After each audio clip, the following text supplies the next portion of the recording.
The afternoon sun burned against the polished glass of the Hawthorne Elite Shooting Range, a place that gleamed like a fortress built for privilege. Luxury cars lined the driveway, and the marble steps leading up to the entrance seemed to whisper one thing: only the powerful belonged here. Inside, the air carried the cold scent of money and arrogance. Men in designer suits, women draped in silk, and their children boasting the newest imported rifles walked with their heads high, certain the world would always bend in their favor. And then she appeared. A black woman in a faded green army jacket. The sleeves frayed, the fabric tired from years of wear. Her boots were scuffed, their soles worn from long miles walked on rough ground. Over her shoulder rested an M1 Garand rifle, its wooden stock darkened with age, as though it had lived 1,000 battles.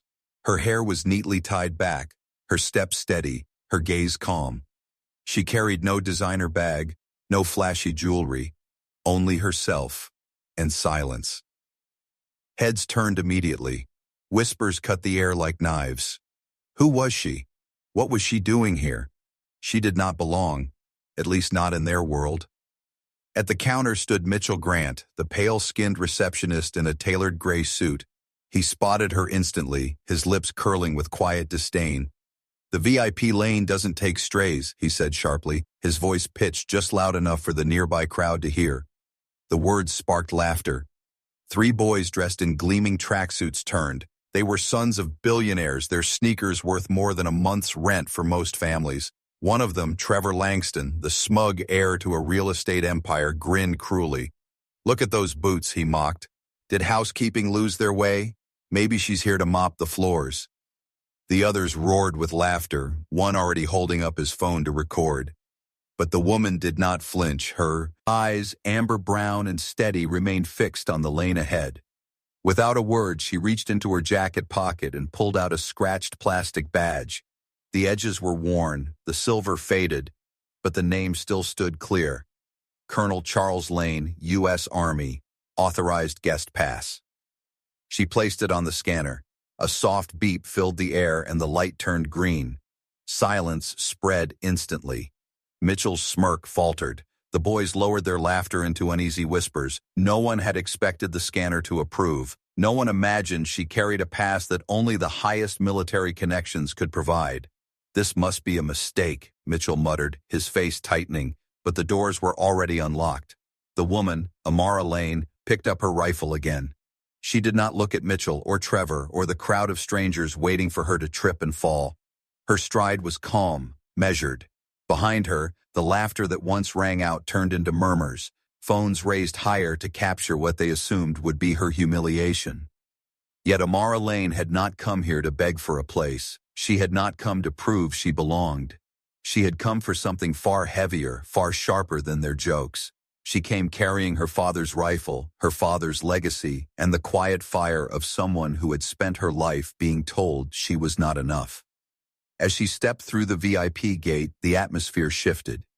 No one realized it yet, but the balance of power in the room had just begun to tilt. The woman they mocked was about to silence them all.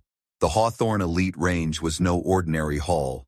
Its walls were lined with black marble that gleamed under bright white lights, and every corner whispered power. Portraits of generals, billionaires, and politicians stared down from gold frames, their stern faces serving as constant reminders that this place was built by and for the privileged.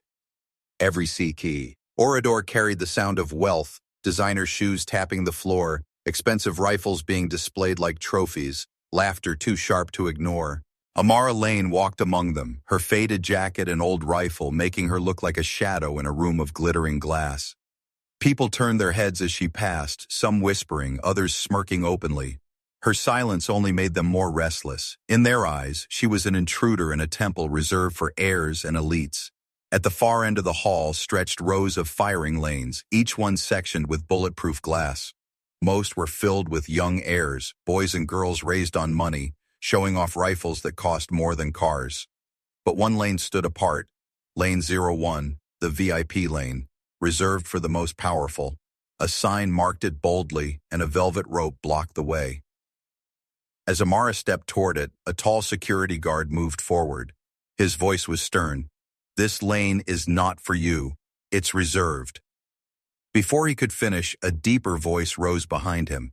Let her use it, the man said. The crowd parted slightly and outstepped Victor Harrington, an oil tycoon worth billions. His coat was black, his silver watch gleamed, and his smile carried the sharpness of mockery. Around him, his entourage of investors and assistants chuckled, phones ready. Victor smirked as his eyes studied Amara like she was a game. I want to see this little show. Trevor Langston appeared too, leaning lazily against the glass. This should be fun. Maybe she'll hit the wall instead of the target. The laughter that followed felt rehearsed, as though cruelty was their shared language. Amara placed her rifle gently on the counter. The wooden stock creaked softly, a sound so out of place in this world of polished steel and shining chrome. To the crowd, it looked pathetic, an antique, heavy, and outdated. But to Amara, it was her inheritance, her father's weapon. A reminder that discipline, not wealth, made a shooter. Victor raised his voice so everyone could hear. $10 says she misses every single shot. One of his friends added, make it 20, this will be quick. Laughter followed again, sharper this time, eager to carve humiliation into Amara before she even lifted her rifle. But Amara did not respond. She picked up the weapon, feeling the familiar weight press against her palms. Her breath slowed. The crowd's noise faded in her ears until only silence remained. In her mind, her father's voice whispered, steady hands, steady heart, one breath at a time. She positioned herself, her feet firmly grounded, her eyes fixed on the target. The first shot cracked through the air, echoing against the marble walls. Smoke curled upward, and when it cleared, a single hole appeared.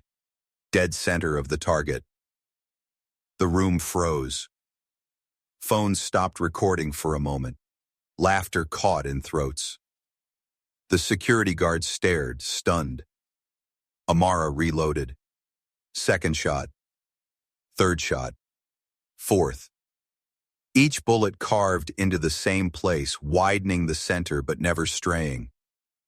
The sound of gunfire filled the hall, but all anyone could hear was disbelief. By the 10th shot, the bullseye was shredded into a single ragged hole, as though the target had been pierced by lightning again and again. Silence blanketed the room.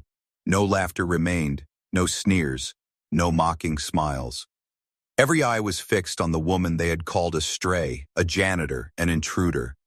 Amara lowered her rifle calmly, set it down on the counter, and stepped back without a word.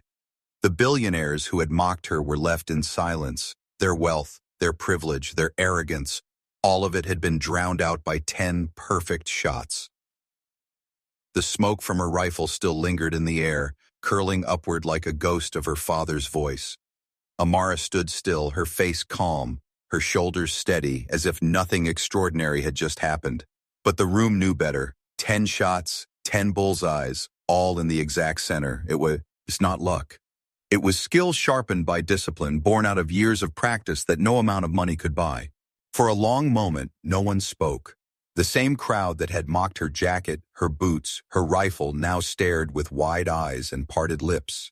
The young heirs lowered their phones, suddenly unsure if posting the clip online would make them look foolish instead of clever. Then Trevor Langston broke the silence with a forced laugh. That was lucky, he muttered, trying to keep his pride intact. Anyone can get a few shots right. It doesn't mean she's special. His voice trembled slightly, betraying his fear of being proven wrong. Amara turned her head slowly, her amber eyes meeting his. She did not raise her voice, did not even frown. Her calm reply cut deeper than anger ever could. Luck doesn't repeat 10 times. The words landed like stones dropped into water. The crowd murmured, nodding despite themselves. Trevor looked away, heat rising in his cheeks. The security guard, who had once tried to block her path, walked forward and removed the target from the frame. He held it up high for everyone to see. The paper was shredded into one single hole, proof that all 10 bullets had struck the bullseye without deviation. The whispers grew louder now, no longer filled with mockery, but with awe.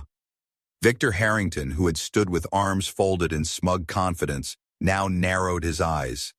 His smirk had vanished, replaced by something sharper, discomfort mixed with disbelief. "Who are you?" he demanded, his deep voice carrying through the hall. Amara's gaze shifted toward him, unshaken. "Someone you underestimated." Gasps rose among the spectators. No one ever spoke to Victor Harrington that way. He was a man used to controlling rooms, silencing others with his wealth, his power, his reputation. Yet here stood a woman in a worn jacket, a rifle older than most of the people present, and she had dismantled his authority with 10 perfect shots. Mitchell Grant, the receptionist, who had mocked her first, tried to recover the arrogance slipping from his grip. He crossed his arms and scoffed. "So what? You can shoot at paper. That doesn't make you important." Amara tilted her head slightly, her voice quiet but heavy with truth. "Paper doesn't lie. Neither does history." Her words struck harder than the bullets. Many in the room did not yet understand her meaning, but something in her tone told them this was no ordinary woman. What none of them knew was the story hidden in her silence. Amara was not just anyone who wandered in with an old rifle. She was the daughter of Colonel Charles Lane, a decorated officer who had trained soldiers that now commanded armies, a man whose reputation lived in whispers across bases and barracks. When he died, he left her this rifle, worn and scarred but true. She carried it not for show, not for pride, but because it was her inheritance. The weight of every lesson her father had given her: discipline, resilience, respect. The silence deepened again, filled only by the echo of those shots still ringing in their ears. In that moment, the balance shifted. Billionaires who believed respect was purchased with money were forced to face the reality that respect could also be earned with patience, humility, and undeniable skill. And though not a single one of them wanted to admit it out loud, they knew the truth. The woman they had mocked had just claimed her place in a world that had tried to shut her out. The crowd still buzzed with disbelief. Some tried to laugh it off, others whispered quietly among themselves, but all of them knew the truth. The woman they mocked had turned their arrogance into silence. Yet men like Victor Harrington were not built to accept defeat, especially not in public. He stepped closer now, his heavy shoes echoing on the marble floor. His eyes narrowed at Amara, and the sharp smile returned, though thinner this time, forced. "One round doesn't prove anything," he said slowly, his words rolling like smoke. "If you're so confident, let's make it interesting." Amara did not move. She kept her hands resting gently on the old rifle, her expression unchanged. "What do you have in mind?" Victor lifted his hand and pointed to the far end of the range, where the targets looked like dots barely visible to the naked eye. It was nearly twice the distance of the lane she had just conquered. "Hit that one," he declared. "If you do, I'll apologize right here, in front of everyone. But if you miss even once, you admit you're nothing but a fluke."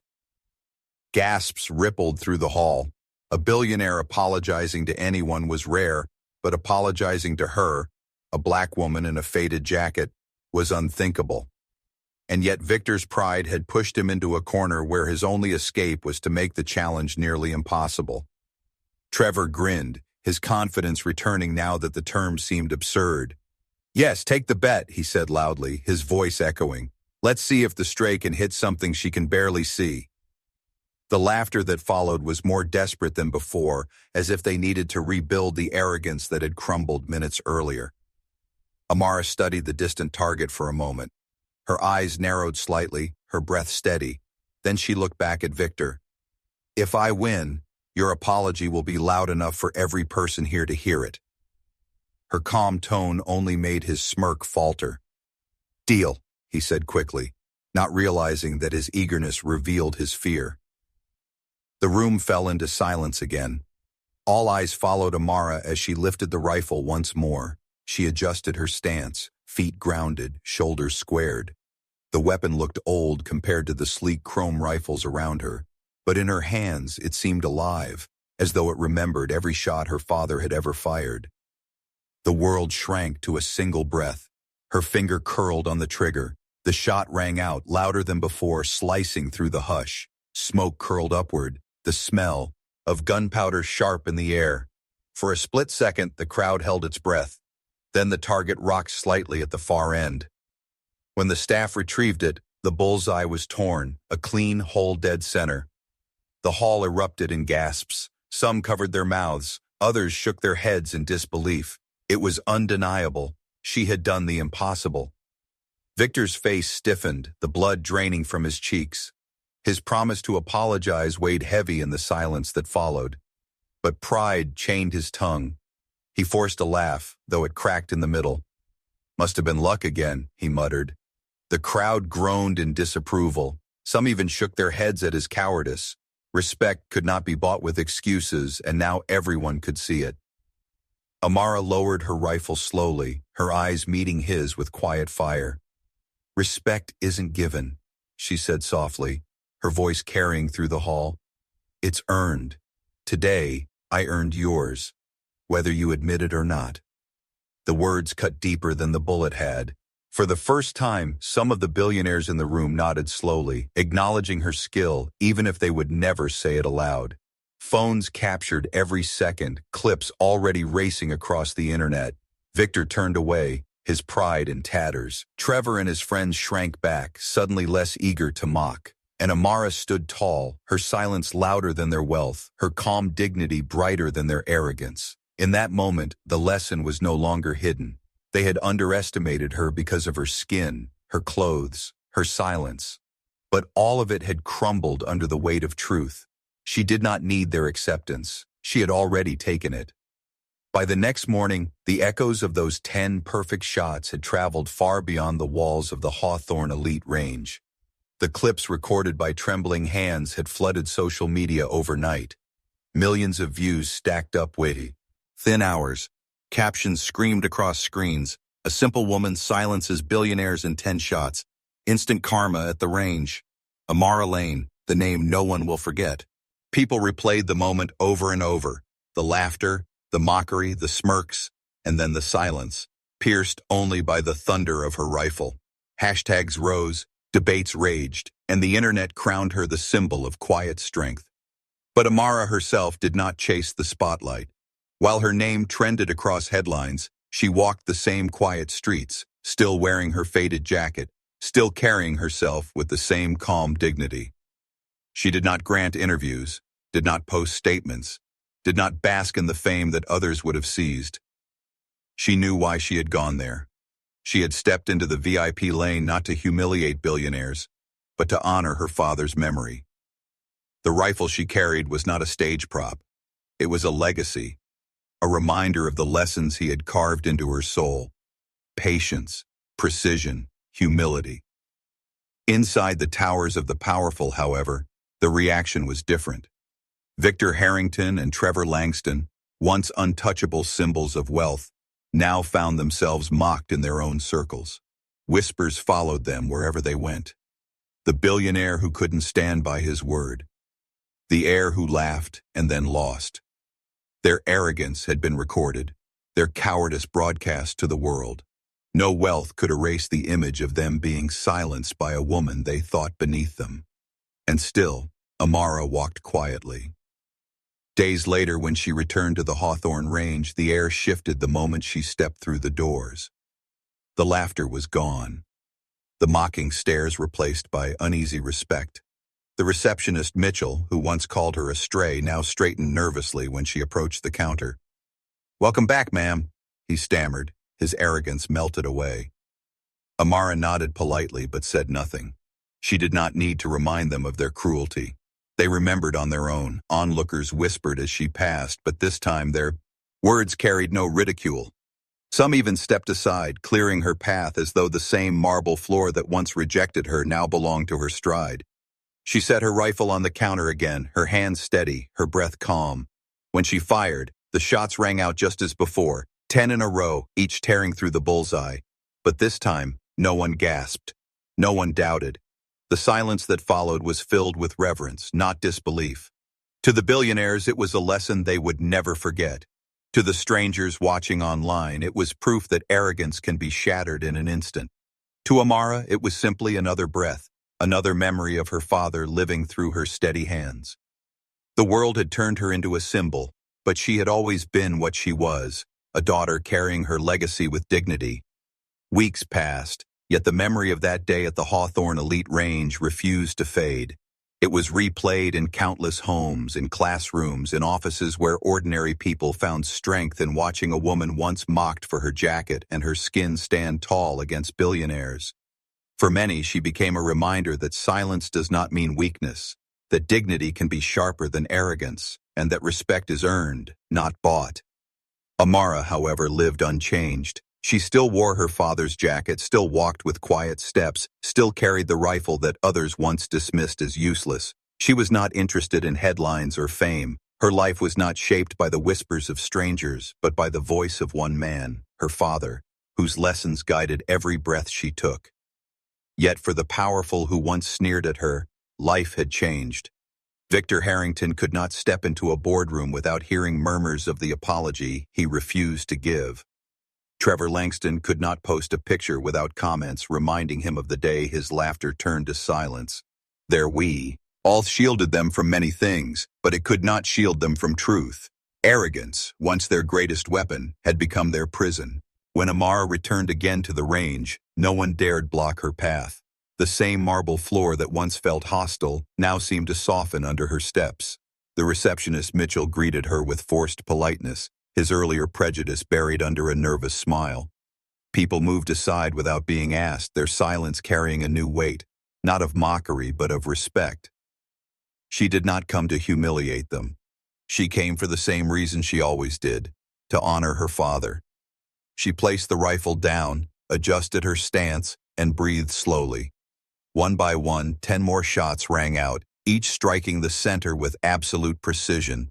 This time, when she lowered the rifle, there were no gasps, no disbelief, only quiet reverence. For the people watching, it was no longer about a black woman silencing billionaires. It was about something greater. It was about truth carving its way through arrogance, about resilience standing unshaken against wealth and prejudice. Whispers spread again, but now they carried a different message. Don't judge people by their clothes. Don't mock them for where they come from. Respect everyone. You never know the strength they carry in silence. Outside, as the sun dipped low, casting long shadows across the city, Amara walked away from the range. Her figure seemed small against the towering glass and steel, yet the weight of her presence lingered long after she was gone. The lesson of her story was etched into every mind that had seen her fire. Never underestimate a quiet soul. Never mistake humility for weakness. Never judge a book by its cover, because sometimes the simplest person carries the sharpest aim.